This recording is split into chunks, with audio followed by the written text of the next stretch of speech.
Miners have been a category that perhaps it's a bit surprising that it has taken so long for them to have their own memorial here. Certainly in 2 world wars, coal was a vital necessity, not only to keep shipping and the railways, but also the power stations, which were of vital importance to the country.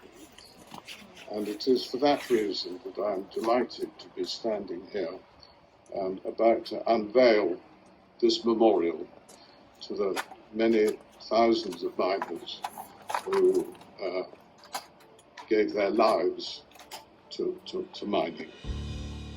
And I hope that their descendants will come here and be proud of what they've seen.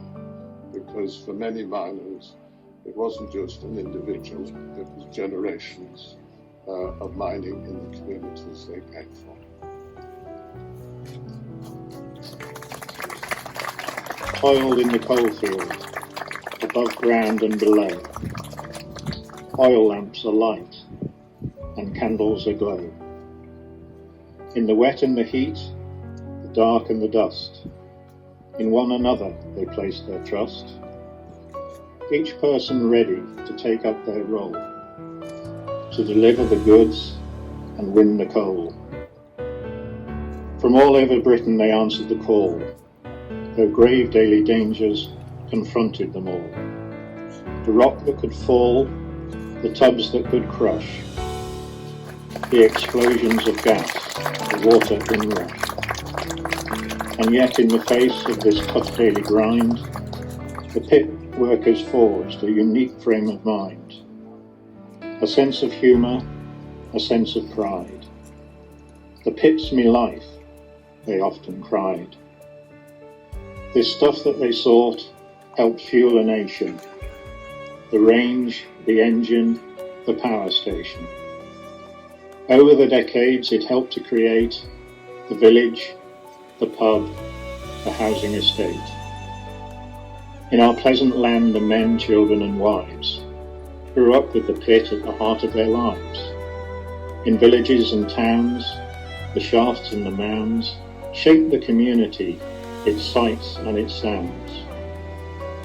And so we remain greatly in debt to those hard-working colleagues who will never forget.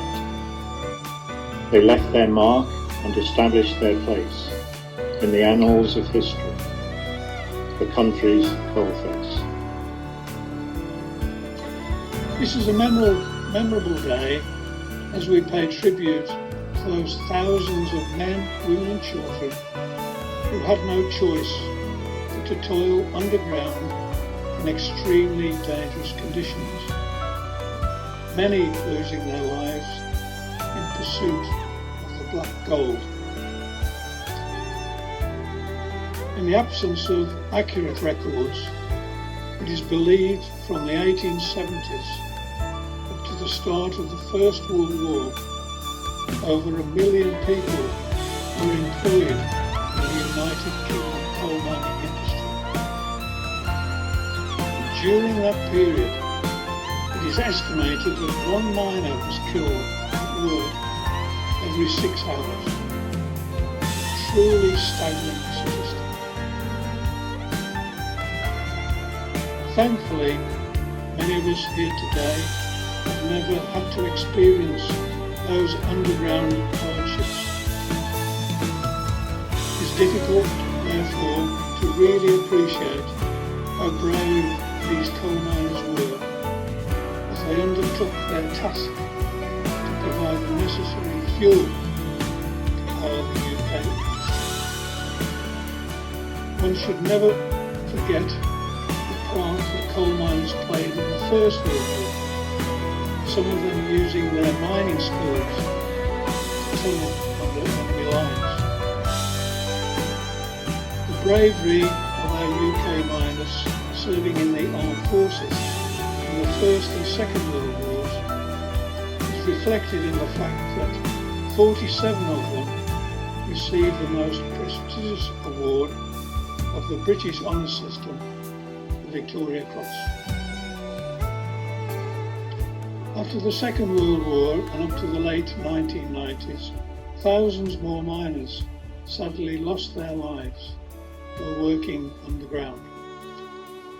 I am very privileged to be part of the CHAPS team that has instigated, created and built this National Miners Memorial. At this point, it would be very important to mention the contribution of artist Andy de Common, who worked with us to formulate the overall concept and specifically for the design and fitting of the bronze storyline plaques around this memorial. And to stonemason Mark Walker, who has laid every block of stone to form this magnificent structure.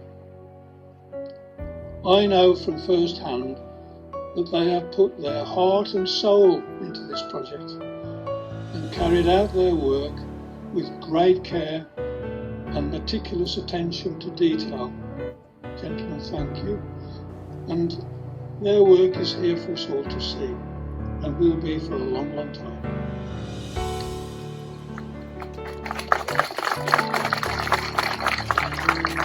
CHAPS is indebted to the National Memorial Arboretum for providing us with this beautiful site and for all the help and assistance they have given us throughout this undertaking.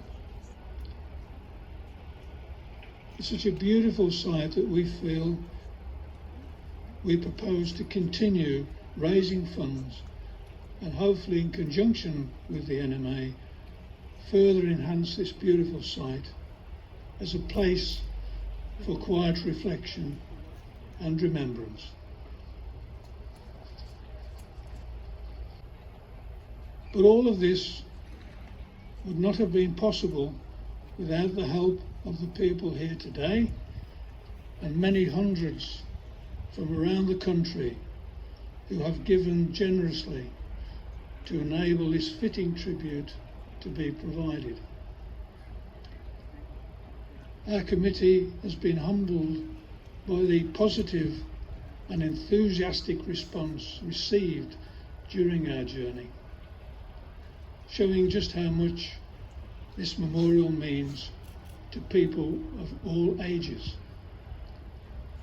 May I take a moment to highlight that. We were on a stand raising funds for this memorial, and I was conscious of a little lad, maybe 7 or 8 years old, who was skirting round our stall, and he kept looking at me and then going away again and then coming back. And then I saw him very quietly approaching our collection bucket. Our eyes met and he threw some coins into the bucket. And he looked at me and he said, "That's my pocket money for my granddad." So I think proves how much that this means to everybody. Brief period being caretakers of the National Miners Memorial. We have ensured it will be lovingly looked after in perpetuity as befits its status. We now hand it over into the safekeeping of everyone in the United Kingdom. Let's treasure it.